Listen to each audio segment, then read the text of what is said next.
Good afternoon, everyone. Dan McKee, Lieutenant Governor. Happy to be here on our virtual town hall small business program. And every week we're here at noontime talking about issues that impact small businesses and other related issues that impact our. If you have any questions, you certainly can call our office. The number is on the bottom of the screen. If you want to contact us through the email, a Gmail account, we've set up that special account just for the COVID issues, whether it has to do with small business or unemployment or health issues. We ask you to contact us and don't be bashful. We need to be helping people as much as we can. I always start up the programs about let's make sure that we're following the guidelines. Unity wins. Let's make sure that we're following the guidelines, wear our masks, do the distancing, wash our hands. Our school openings depend on it. Our economic recovery depends on it. And more importantly, our health depends on it. It's a small price to pay to keep our infection rates down, and that's what we're gearing to. So follow Dr. Scott and the governor's office, their instructions. It's good for us. It's good policy. But we also got to really focus on the small businesses. Every program at this point, I do open up on the education. I've been very involved with public education in the state of Rhode Island as a mayor and now as lieutenant governor.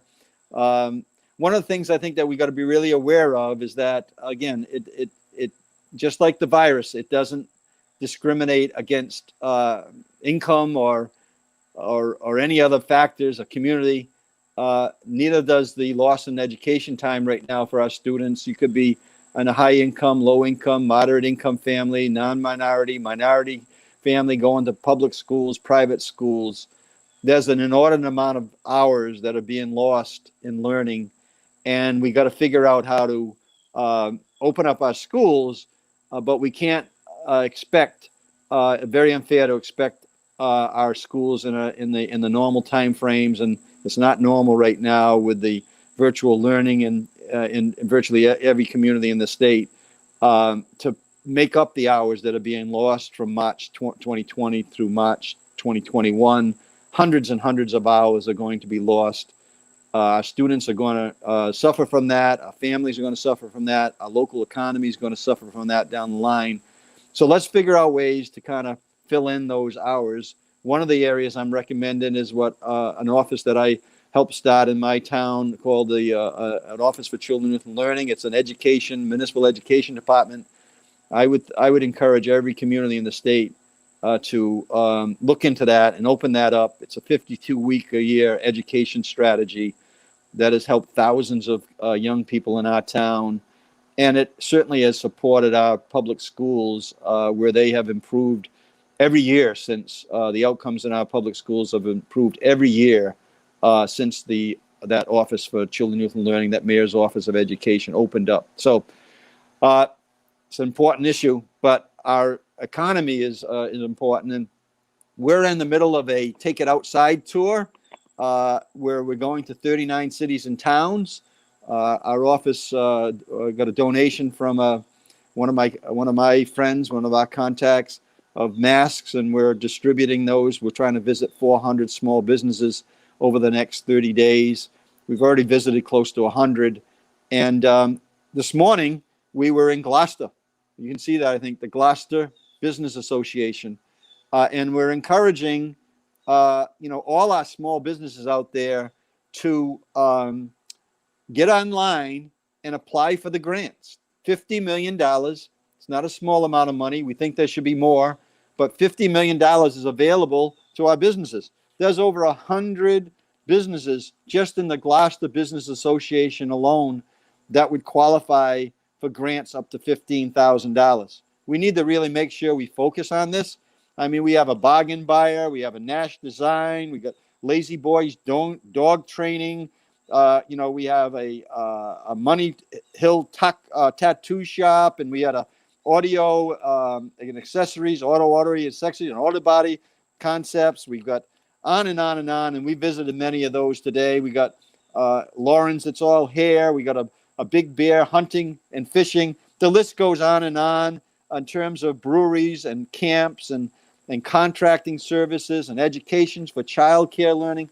That's all in a community in Gloucester. If you've never visited there, it's kind of a neat place to go. It certainly is an old New England style venue, and let's make sure we support our small businesses, whether they're part of the Gloucester Business Association or whether they're in your community.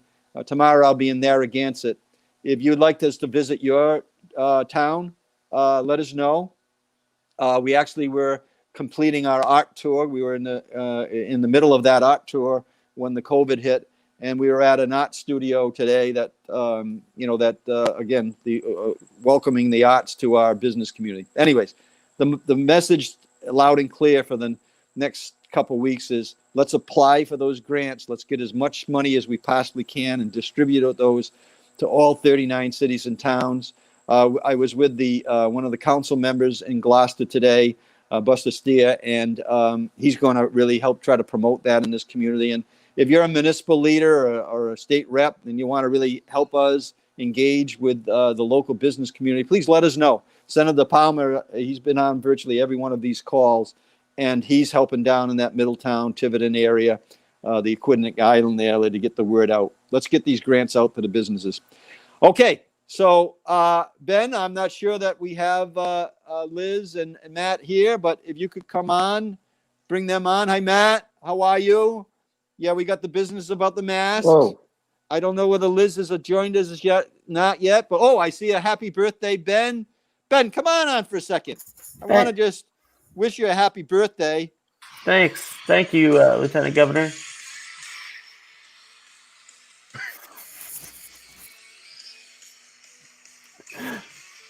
Oh, there we go.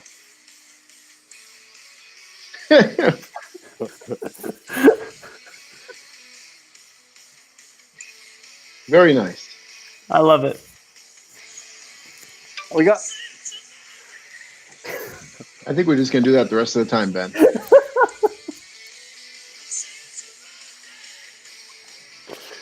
All right, Ben, we're going to turn it over to you for the remaining 52 minutes. Happy birthday, Ben. Thank you so much, Lieutenant Governor, and thank you, Matt. Matt, I can change your name back now. I like it like it is. All right, I'll leave it. Thanks. Yes, Ben, we thank you so much for all your help that you've given us over the last several months.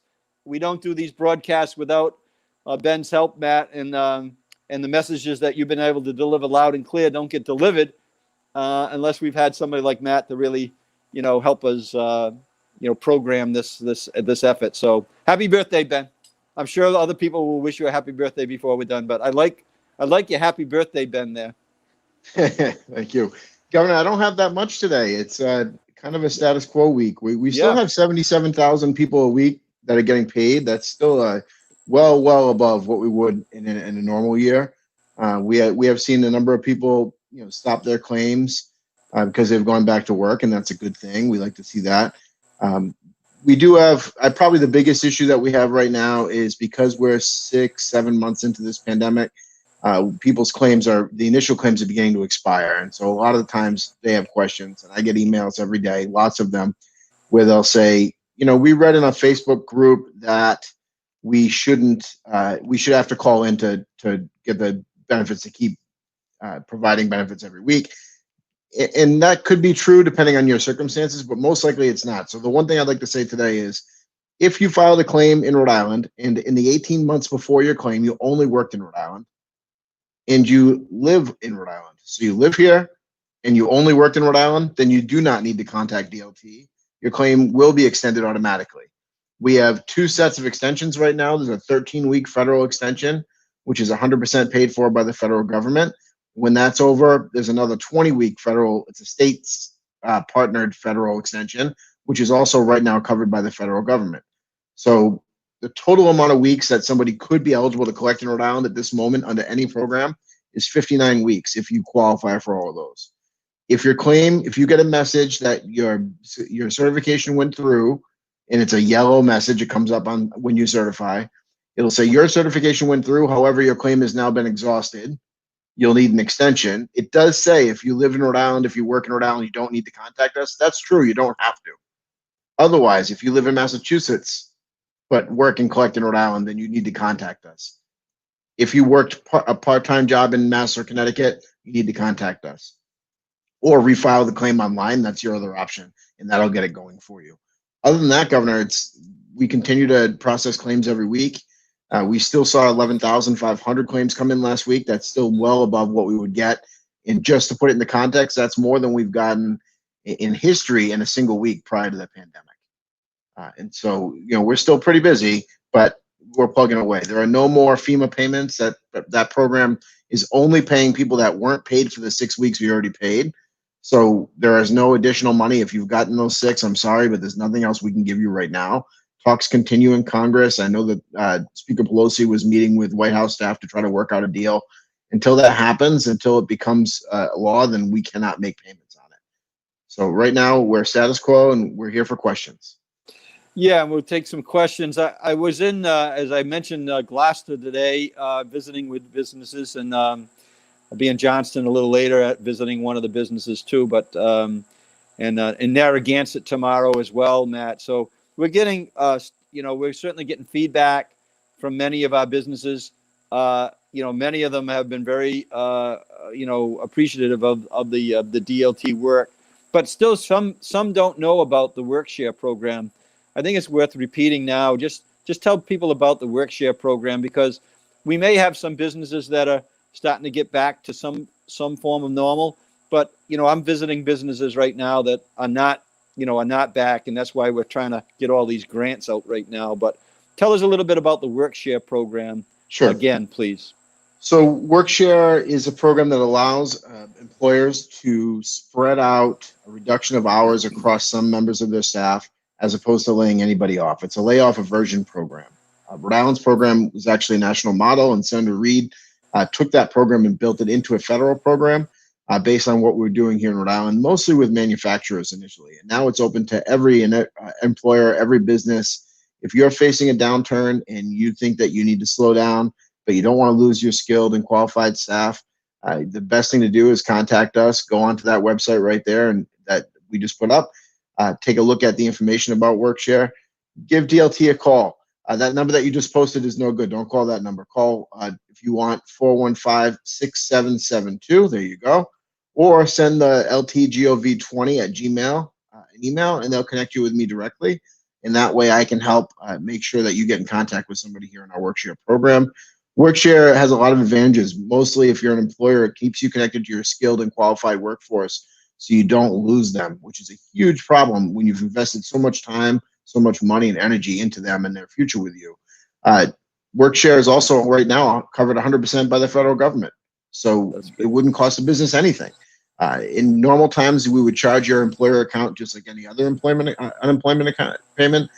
And the way WorkShare basically works is if you reduce staff hours between 10 and 50% of their normal week, you pay them what you owe them for their hours worked, and the rest of their time is backfilled by a partial unemployment payment. So they don't make 100% of their salary, but depending on the circumstances, they can make close to it. And again, it keeps them connected with their employer. It's good for all parties. And right now, paid for by the federal government. And that's happened for a number of years in the past. So we just keep an eye. Maybe they'll renew that for next year too.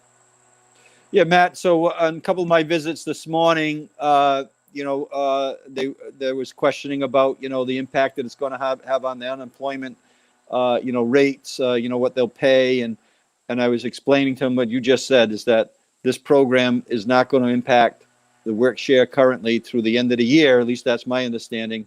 It will not impact a local small business's unemployment rate. That's right. Not at all. Yeah. And I think that's important. It's the work that we do and the amount of people that we reach on this program and the amount of people that, all the departments in the state are actively involved. It just shows you that, we're hitting thousands and thousands of people, but there's hundreds and hundreds of people that are still, trying to chase it. That described to me this morning was, we're really trying to keep our businesses alive. We don't have a lot of time to be surfing the, the websites and that type of thing. So, we encourage them to contact your office, Matt, if they have a question on unemployment. And I know that you're getting back to them, and we appreciate that very much. And just to kind of be, have some empathy towards these small businesses. They're struggling.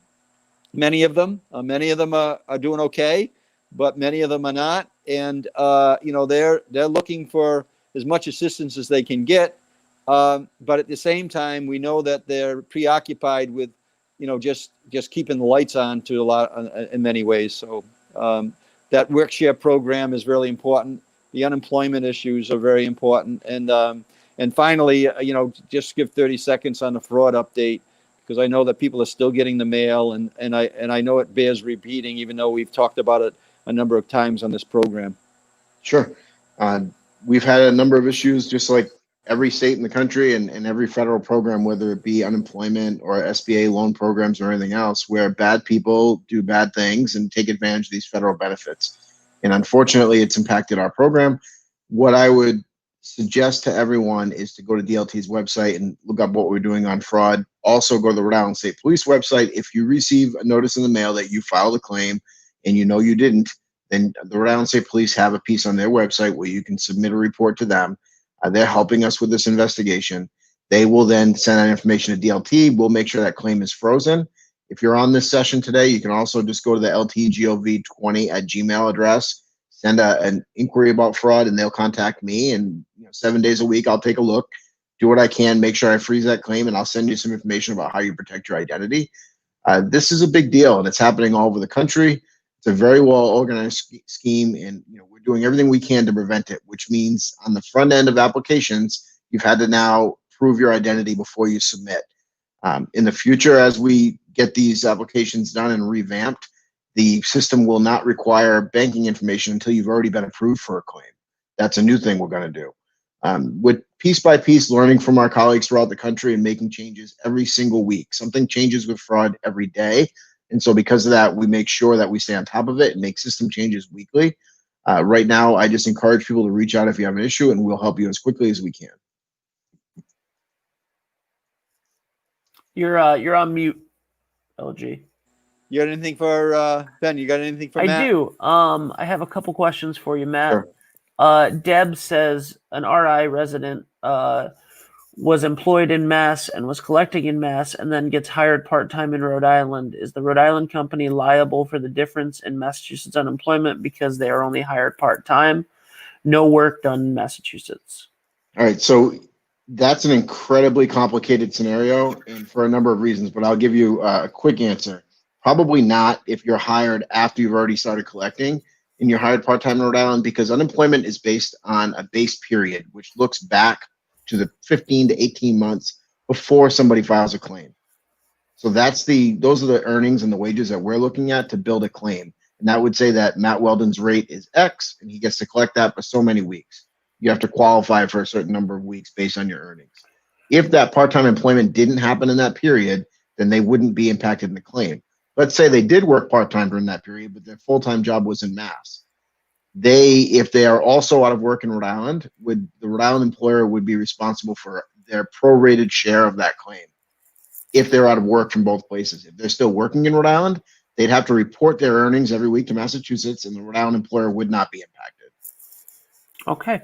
How do those unemployment insurance periods impact people on work share? I'm not sure I really understand the question. I'm not either. Yeah, go ahead. I think what he's saying, they're on half-time. How does that impact the 59-week period that you talked about? Yeah, Diane has a better way of asking that question, I think. If we have people on work share but then need to put them on unemployment, are they eligible for the 59 weeks? So unemployment's unemployment generally, and it goes across the program. So whether it be if you're on work share or if you're on a regular unemployment or an extension, it's all part of unemployment. It's just a different vehicle to get the benefits to you. So I'm going to go ahead and say that they would count towards your weeks. The issue would be everybody's going to qualify for a different amount of weeks based on their individual circumstances. And so I get a lot of emails which say, I only collected for 21 weeks and I'm supposed to get 26. No, you're not. You're supposed to get what you qualified for. The maximum is 26 in Rhode Island.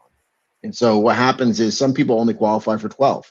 It just depends on how much you earn in that base period. And then it builds out a rate for you. And then that rate gets extended for however many weeks worth of credits you have. Unemployment is basically like an individual bank account. there's a certain amount of money in it, and it only lasts a certain amount of time. And when we add extensions onto it, then you can forget that bank account, because now we're going to extend that rate for a period of time because the economy demands it. Awesome. Thank you so much, Matt. That's all my questions for you. Happy And birthday. thank you so much, man. And Liz is on now. Great. Okay, Liz is on. I got another mask for Liz today. Oh, you can't read it. There we go. First thing again. Oh, thank you, Liz. Good. Very nice. That's so nice. Thank you. I love your mask, LG. I love it. I want to point out these are the ones that have the higher top.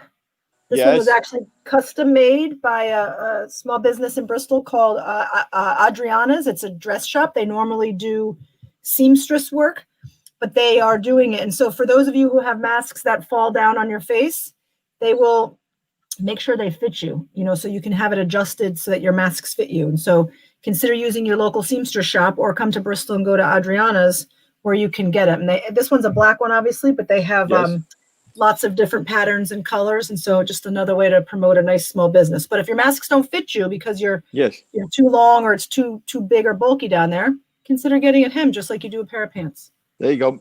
Matt, show us your mask before you. I had it on when I came in. I always do. Liz, I told him last time, my office is very close to yours, and I'm nervous that you're going to come bust me.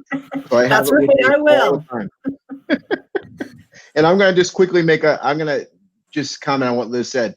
Forget your local seamstress. Go to the East Bay. Go to Adriana's and make sure you stop in Warren and buy something on the way too, please. Thank you. There you go. Us East Bay people, we stick together. Yes. Oh yeah, I was in Warren the other day doing the visits to the businesses. Oh yeah, they need your help, and they deserve our business. So thank you, Matt, for expressing that. We'll see you, Matt. Thanks, Matt. Thanks, Matt. Yeah. So Liz, a lot of busy stuff going on. Yes. Certainly give us the kind of the overview of some of the things that you're working on, and then of course the Take It Outside program. A lot of people are still very interested in how that impacts their business. So first I want to say that the inspections that we're out doing, we're doing well over 1,000 a week now, and the compliance and the rates and the numbers are so good from the businesses. It's truly been incredible. We didn't think they could get much higher, and then they did get much higher. So all the businesses are working so hard to comply with, all the rules that we set forth. And I really feel like it builds this customer confidence that we've talked about for so long now, that if you feel comfortable knowing that the businesses are complying and doing the best they possibly can to make it safe for you, that you're going to go there. So we're really seeing really incredible compliance levels, and we thank everyone so much for tolerating our inspectors. We recognize that sometimes they come in at difficult times. And you have to drop things to try to answer the questions. And so we thank you for that. We've started publishing a list of perfect scores. So whoever received a perfect score in the last week is on the Department of Business Regulation website. That's dbr.ri.gov. I have no doubt Ben will put it up at some point during my segment. But if you're looking to figure out where you want to go to eat, where you want to shop, you can look on there and you can see who scored perfectly in the last week. We take it up, put a new list up every single week so that people have a sense of how many there are. And so we usually have several hundred a week that have perfect scores. So we're really grateful to all the businesses for that. One thing I do want to bring up, I've talked about carpooling in the past, and the notion that you're all in a small confined space and you're sharing the same air without your masks on, how dangerous that is.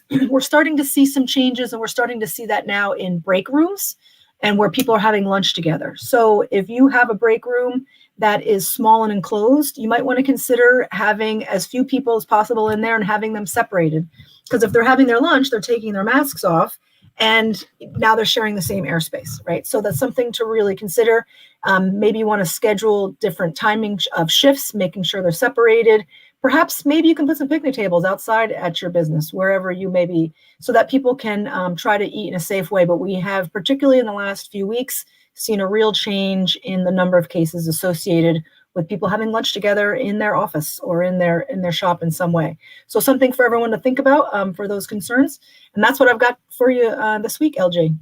Yeah, that's great. Give us a little on those visits. I know that they got jobs to do, but that I'm really very interested in getting this $50 million out in grants. maybe there's a way to kind of say, hey, you might qualify for those grants when you're out and about. That'll kind of take the sting out of some of the inspections. Some people, but if you bring something good to them, hopefully we can kind of get that word out to everybody. Give us the overview on the Take It Outside program, and what do you know about that, and what can you share, with people watching that right now? I think I saw it was a Twitter post yesterday of a bunch of heaters being delivered to Federal Hill. So those businesses are trying really hard, being so creative to try to keep it outside as long as they possibly can. So whether it's your chamber or your convention bureau or your trade association, like the Hospitality Association or some of the others, they are acquiring dollars for your business to be outside. And so whether it's for the extra insurance that you need to operate, whether it's for heaters, whether it's for blankets, whether it's for tables and chairs, money towards tents, things, all of these things, they may or may not be eligible. You need to kind of find out what your particular situation is. But talk to your chamber, talk to your town, see if there's a way for you to get these dollars to take your business outside. Yeah, and that's one of the things that our small business I'm seeing, Liz, and it's a challenge because as I'm going out and on this Take It Outside tour, and I was mentioning before, we opened up that I was in Gloucester today talking to their business association, visited probably, a handful of businesses, probably 6-7 businesses. They are, and a couple of them said that they had recent inspections and those went well for them. But they also are unsure about how they might do the qualify for the Take It Outside. They're unsure about how they might qualify for the Restore Rhode Island grants. So any work that we can do to kind of deliver that message, including yours, which is the safety piece and the need to comply with the regulations or the guidelines that you've set out. Very important. So if anybody has a question of your office, Ben, put up the information, or Liz, share the information in terms of contacting your office, Liz. Well, and I'll say, if you have questions about any of those programs, whether it's the grant programs or the Take It Outside, that's 529-HELP, HELP, at the Commerce Corporation, or it's Commerce RI. So you can look up Commerce RI and you can find out as many of the programs there. If you leave a message there, you'll have a counselor call you back and let you know about all the things that you might be eligible for, not just those two programs. There's a lot of programs out there for small businesses. It looks like Shay's putting up some of she's got it all. Great. So you can take a look at all of those places. If not, you can call the hotlines and tip lines and people will call you back. Thanks, Liz. Ben, you got anything for Liz? We just had some questions about compliance, like bars, what time they're supposed to be open until and whatnot. How do you keep track of all of that? So it's interesting because there's different rules for each different kinds of businesses, but bars and restaurants in particular, the bar area must be closed at 11 p.m. And so that's the physical bar area where people traditionally sit. The bars have a lot of rules. I won't get into the details of it. If they're still unsure what their rules are, they should absolutely reach out to the DBR website or the tip line. We have seen every single bar and restaurant at least once. We're making our way through for all of them for round 2. Many of them have been seen many times just because they're in high traffic areas or very popular restaurants. And again, the compliance rates have been really quite incredible. So we're extremely grateful for those bars and restaurants. But they do bar areas close at 11 p.m. And there's rules about when you're sitting at the bar. So if you have any questions about that, because that is a little confusing, feel free to reach out and we'll walk you through it. Yeah, Liz, thanks for that. And, when you're out face to face with people on that Take It Outside tour, you're hearing, the things that are going well, but you're also hearing the things that they, could be better. And, your office gets back to people. We hear that over and over again. We're going to make a call to a non-government office today about, getting back to people on construction issues, but that has to do with more in the finance area, not in the state government. But we hear that, if there was some issues, we would be hearing it, and we would certainly be delivering that information to you so they can follow up. So thank you so much for being accessible. And I encourage people to be contacting your office, Liz, if they have any question. I know you're getting back to them very quickly, and very important that they get that that interaction and that response from you. Even if they know it's the wrong place to go to, we'll figure out the right place to send it to. Particularly the oddball questions, they come to us, and it might take us a little while to track down who's the right person to talk to, but we'll figure it out. Another thing I should mention too is we're starting to do inspections at both construction work sites as well as manufacturers. That was something that we hadn't spent a lot of time on, but now we're making our way over to see them. So if you're in one of those fields, know that we'll be coming to visit you soon, and we look forward to working with you and making sure you know everything you need to know to make your employees safe. So thank you. Yeah, and that's what we want to see, Liz. I mean, in order for the economy to open up, you mentioned about confidence levels with the residents that live in our state or even outside our state. That confidence level is going to be generated by a good safety history, and so that's going to make a difference to us. The more people who are complying, the safer we are, the less health risks we have, the better our economy is. Yeah. Yeah. Thanks, Liz. We'll talk to Happy you. birthday, Ben. Happy birthday. Hope you have a great day. Thank you. Great. Thanks, Ben. And I don't know whether we got any of our small We do business. not. Okay. We And do so not have any of the Small Business Coalition people on today. No. Okay. So that's interesting. So I'll kind of speak for them. And I'm not sure whether check with Cheyenne to see whether we have any businesses that plan to join us today or not. I take that back. Chris is setting his Chris, you got to turn your camera on for me to be able to see you. We do have the small business panel. We just don't have the RI Small Business Coalition team. But Chris is here. I'm just waiting for him to turn his device on. Wonderful. He can give us an overview of what I would have done, but the overview of the call we had on Monday and the emphasis that we're going to really put in our work, encouraging municipal leaders to really help us get those grants information out, and encouraging our local business association to do the same thing, and encouraging our small businesses to apply for those Restore Rhode Island grants, and they can go directly to commerceri.com for the details, or they can go to our coalition, which is the rismallbusiness.org, and we have all those questions that they would have related to the grants and many other services that are out there. So, please go to the rismallbusiness.org. I was with the Gloucester Business Association today. One of our 39 cities and towns. Everyone's important, and we need to be reaching out to each and every one of them, to deliver this information. Again, we need to take advantage of it.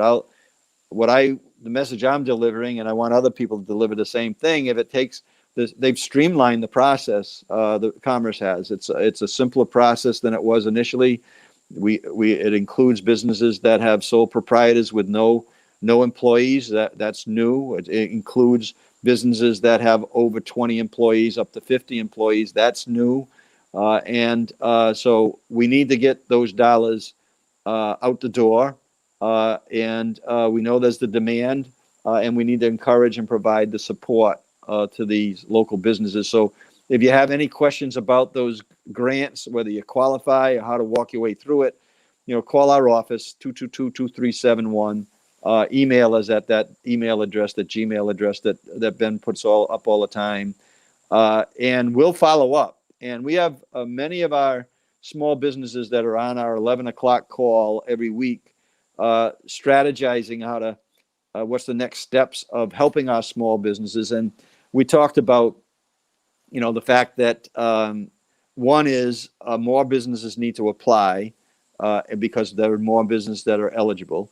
We're going to keep on working on the qualifications for some of the businesses that don't fit in right now because there might have been another program like the child care. But we still think that if they can't qualify for the other program, then they should be able to qualify for this grant program. Also talking about potentially increasing the cap of the $15,000. Increase it. The money, we've expanded the amount of employees from 20 to 50. Then we probably should be making an upgrade to maybe $25,000 or $30,000 of business. The money is available. and these businesses that have more employees, many of them have a higher overhead. The other thing is that we visited a business today that we're going to follow up on, but they were shut down for 59, 60 days. And yet when they filled out the application, they were rejected. And so we don't know whether they filled out the application properly or not, but just common sense says if you're down 50 or 60 days, that's going to impact your overall income. So we're going to follow up on that. So my point is that if you applied prior to and you didn't have success, then contact our office. We'll help follow up. I believe that virtually every business in the state that is from a sole proprietor up to 50 employees that have had a negative impact of 30% or more or greater of their income, and you can compare those over month, 1 month last year against 1 month this year to kind of show that you have been impacted negatively by the virus. You'll qualify for that. So, Ben, was Chris able to get in? Nope. Nope. He sent a message in the private chat that said nothing is working. I restarted too. So we're gonna say no RI Small Business Coalition panel today, I guess. So I know that Lori is feeling under the weather, and obviously Chris was last week. So yeah, feel better, guys. And Justin, by the way, who had an electrical fire or in his business. Just what another business needs, a small business, is he's actually resetting his business, and he's going to have a new location grand opening later in November. So I know Justin's very busy on that, but I always want to mention that Justin was, very involved in helping put this coalition together, Ben. Absolutely. So I talked to Justin a little bit this morning about his new business, and I'm very excited for him. So he's doing a lot of great stuff on there. Anyway, we do have Pamela and David on, so great. Let you get to that. Yeah, let's bring Pam and Dave on. They were both on both part of our visits, or we've had on the calls. But Pamela, thank you for being here and hosting us at your business that you've kind of consolidated back into your home in North Smithfield, and you've got a very interesting story, especially with some of the nonprofit things you're working on. But just give us an overview of what your business is, and then how you've been able to kind of navigate through this very challenging time. Sure. Well, first, I wanted to thank you for stopping by. It was wonderful to see all of you, and I appreciate the support. And second, just my heart and prayers go out to all of the fellow small business owners. I know this, as a small business owner, I'm a sole proprietor. I 1099 my labor, and it's a part of who I am. There's a point during this whole process that I actually put my resume together thinking I may have to shift gears, but I'm not giving up the fight yet. I'm staying in it. I started my business in 2008. I do in commercial photography. And I also have an online art gallery, and I volunteer myself to go down and do photography for nonprofit organizations, primarily in South and Central America. That's all shut down right now. So I've been working with a lot of local nonprofits up here to help them along. But my customers, my clients are pretty much shut down until the good part of next year. All the large corporations that I work for, some of the architects that I work for have been up and running. And actually, this is a great time to photograph architectural spaces because nobody's in it. But yeah, I've been doing this since 2008. It's a passion, it's a love, it's a purpose, and I've been able to weather the economy as it's gone in different directions through the years, but this is the first time that I've stopped and said, wow, like, I don't know if I'm going to make it. I don't know how this is going to look. And I thank you for the information because it's really been helpful through all this. Yeah. So you've been able to, and you've told me the story about how the corporate side of the business, kind of readjusted their thinking in terms of, how they're doing business with you and how you've shifted a little bit. I got one of the award-winning pictures that I just posted up there. I've just asked Paulette to put up some of the pictures that we had of the nonprofit side. But tell us what that picture is all about, Pam. I photographed this when I was living in India, and it was we actually have 2 children, and we were looking at a bunch of monkeys up in the mountains and taking a hike. And this picture looks very different when you see it actually in print. I do a lot of post-production work, so there's a lot of layers. I wanted it to look like an old Indian tapestry, and this picture won best of show. So it won the entire Professional Photography Association of Rhode Island competition. And it now is on my walls. That's one of the things about I had a studio in Pawtucket prior to COVID, and I loved it. It was wonderful. But when all my business stopped, I had to make a decision whether to extend my lease or come home. So I've converted most of the first level of my home into a photography studio. And the good part about all that is I get to wake up and look at all my pictures and paintings, and I enjoy that part. But it's the corporate end, the corporate side of things, because I did large events, I did headshots, I did corporate brochures. That's something that's not. I'm at the mercy of when my companies come back online. So the photography work right now is pretty much limited to architects and to me selling my prints and products online. Yeah, I wanted to just show this, that you've got some pretty serious work that I've seen, and and it's been a challenge, Pam. But just give us a quick overview again. I know you touched on it on your nonprofit, but what you've showed me some, fantastic art that you've brought in from Guatemala and Peru. I think that we are trying to make that contact. You're going to be hearing, if you already haven't heard from somebody from Peru, but give us a little overview of that, because we talked about our international economic ambassadors, and I know Paulette has got back to you on that. Yep. Taking people who have networks in other countries to share Rhode Island's story as they do travel, and that's an invitation, an open invitation to anybody that's watching this that have those networks. But give us a little overview on that. I think it's pretty special. Yeah, thank you. That's one of my passions and loves, Artists Without Borders, so artistwb.org. Part of my documentary work when I was traveling and living overseas, I just discovered so many amazing artists, and their challenges to selling their work was things like electricity, e-commerce. So I have an online art gallery that I'm able to host them in and make that connection for them so that they can have an economic opportunity to provide for their families. It has been wonderful watching these artists just flourish. And if you think about it, 7.2 billion people in the world, only 5% are in the United States. And of the rest of that, there's so many artists that live on less than $1 a day. No, not even artists, but people. And where I've been in the past couple of years to be able to provide an opportunity for them to be able to make that connection, to sell their work and have hope and have just a desire to bring their families out of poverty. It's been a labor of love. So I encourage everybody to go to artistwb.org and meet some of them. Yeah, Pam, it fits really in good with our, our economic ambassador program and this international economic ambassador program we have. And we have a very interesting state because we have so much diversity from all over the world.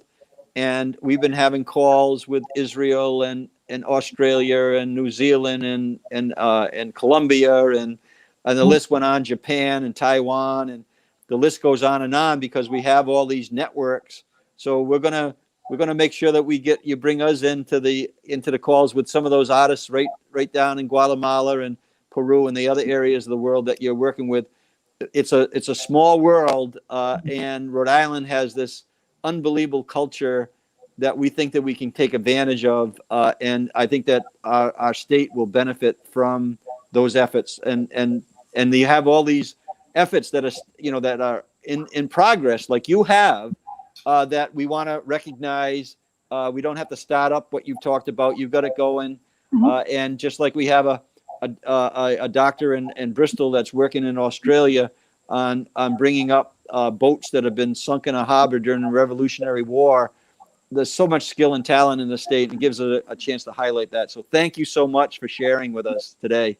I think this is a great time just to give back. And I think as we focus, I know there's a lot going on for all of us and a very difficult time, not only as a mom, as a business owner, but when you can just open your heart and help other people, whether it's here in Rhode Island or some place where you have connections abroad, I think your soul becomes happy, and it's a good time for us to just do good.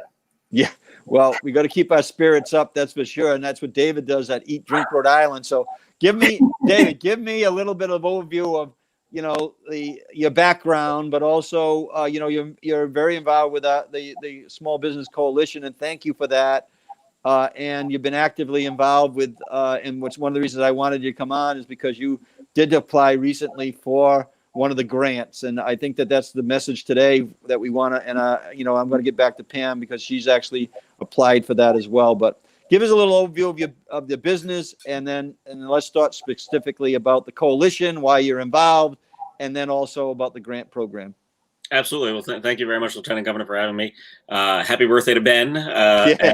And Pam, thank you very much for your story. It's great to hear what you're doing. I mean, one of the many reasons I moved back to Rhode Island years ago after being away for a long time was because of arts here. And thank you. Check out all the links you mentioned. So like the Lieutenant Governor said, I own Eat, Drink, Rhode Island, small business in Rhode Island, 10 plus years almost. We do media marketing and events. And as you can imagine, in the food realm, we're focusing on local food and things of that nature. There really isn't any events. There aren't any events. I have a big annual festival every April, and that obviously didn't happen this past year.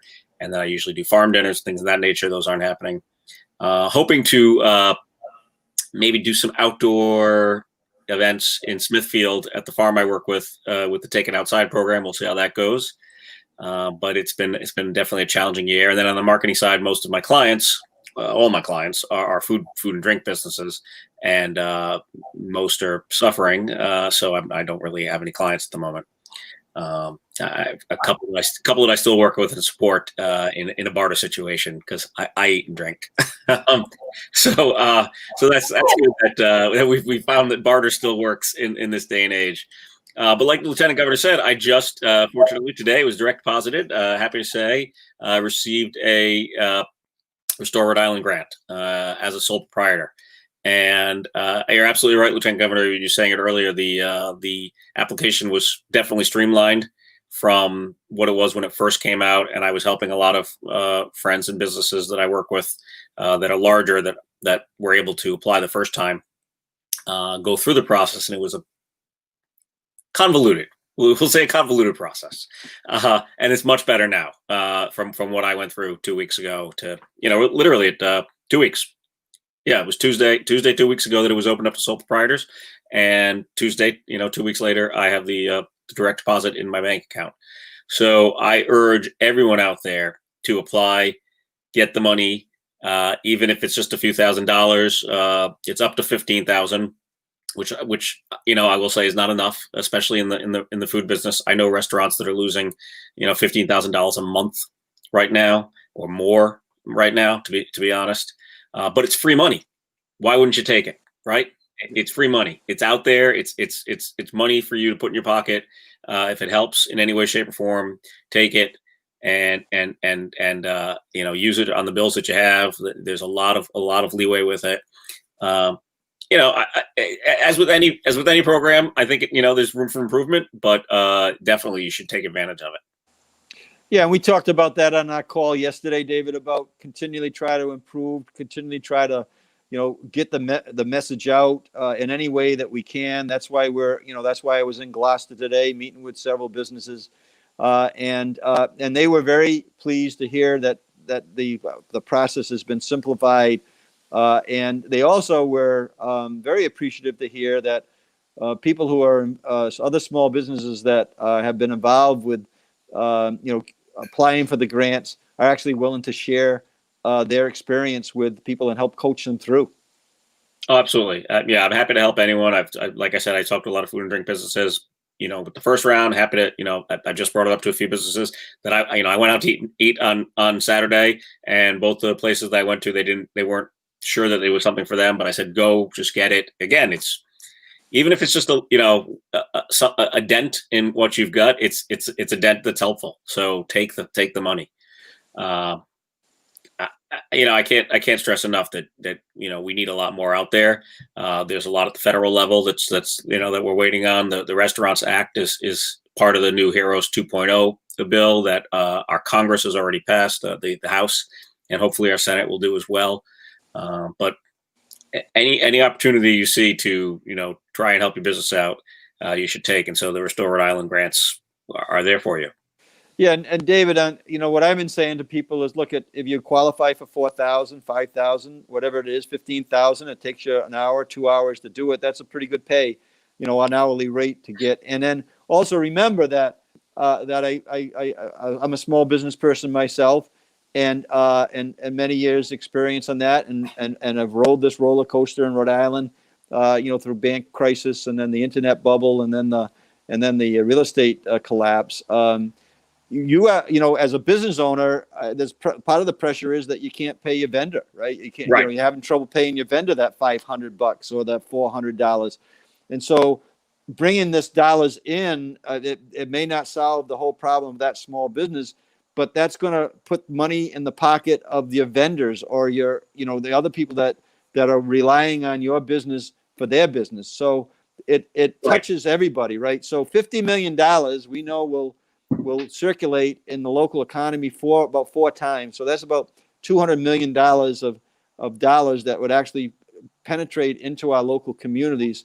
So, that's a very good point that you're talking about. I mean, for most of us, and especially small business people, our vendors are other small business people around us. I mean, I have to pay Verizon for my cell phone, but for the most part, my bills are local bills. So the money's going to go back to other local vendors who need it as well.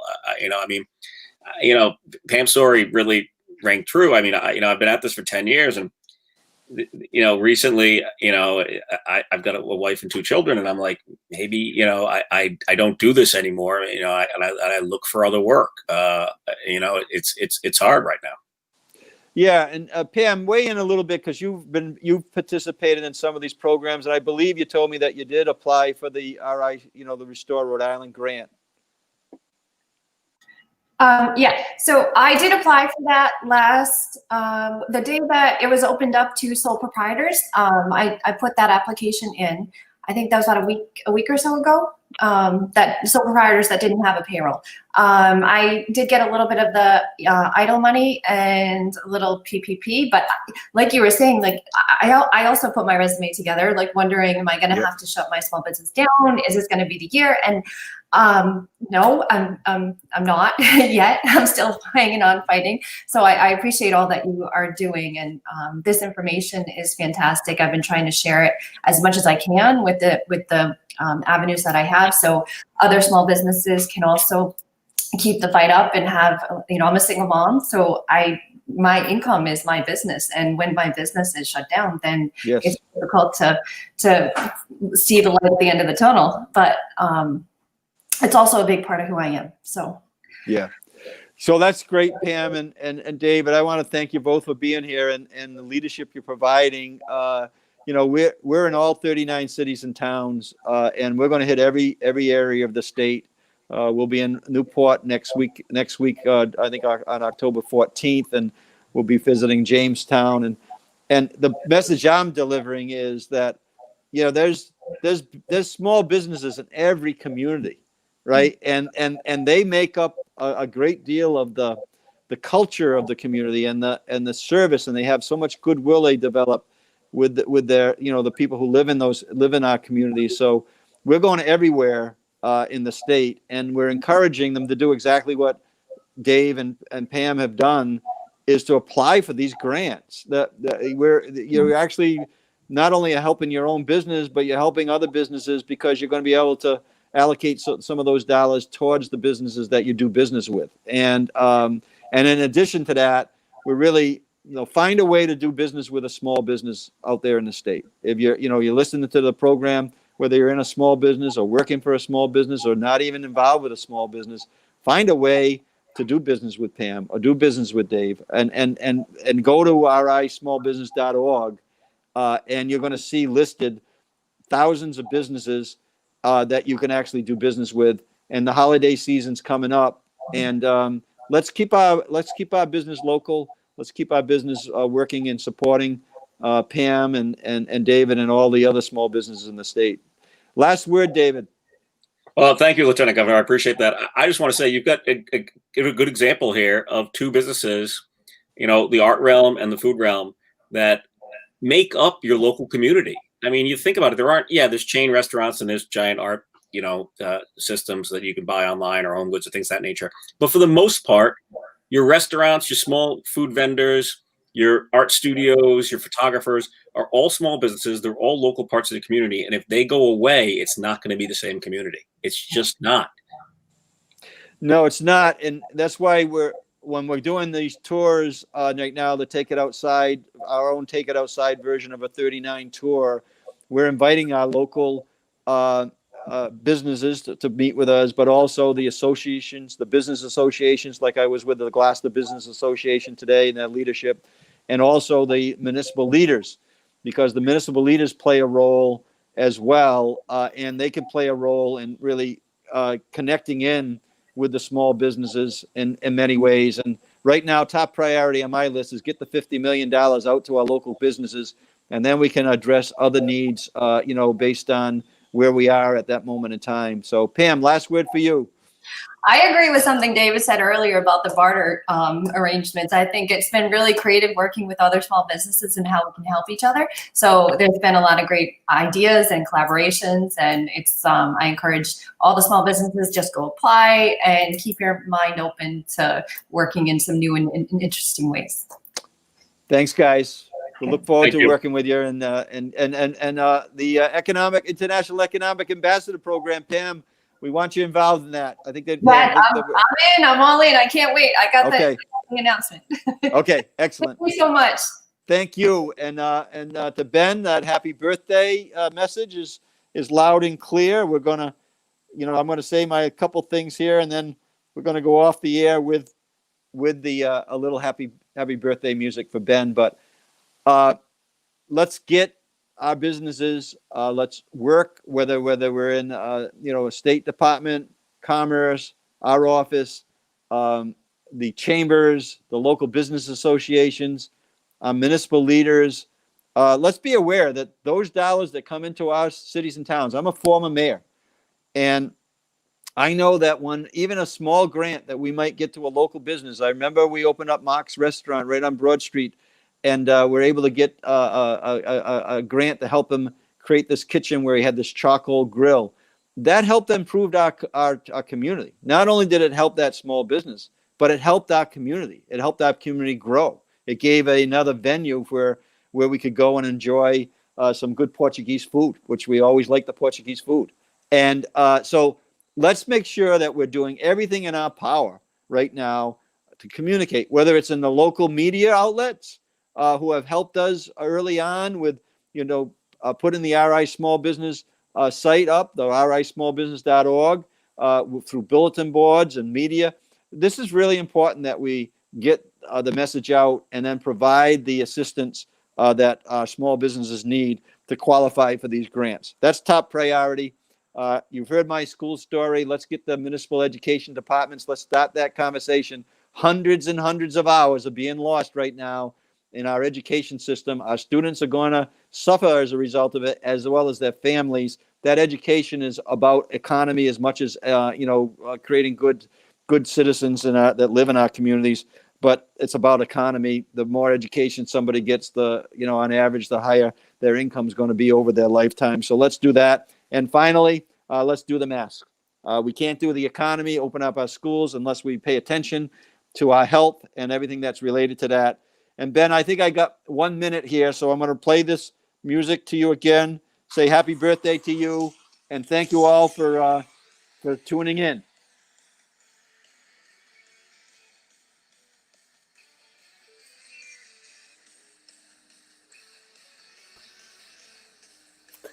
Thank you, Lieutenant Governor.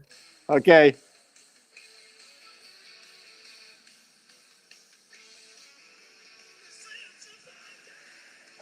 Happy birthday, Ben. Hey, everybody.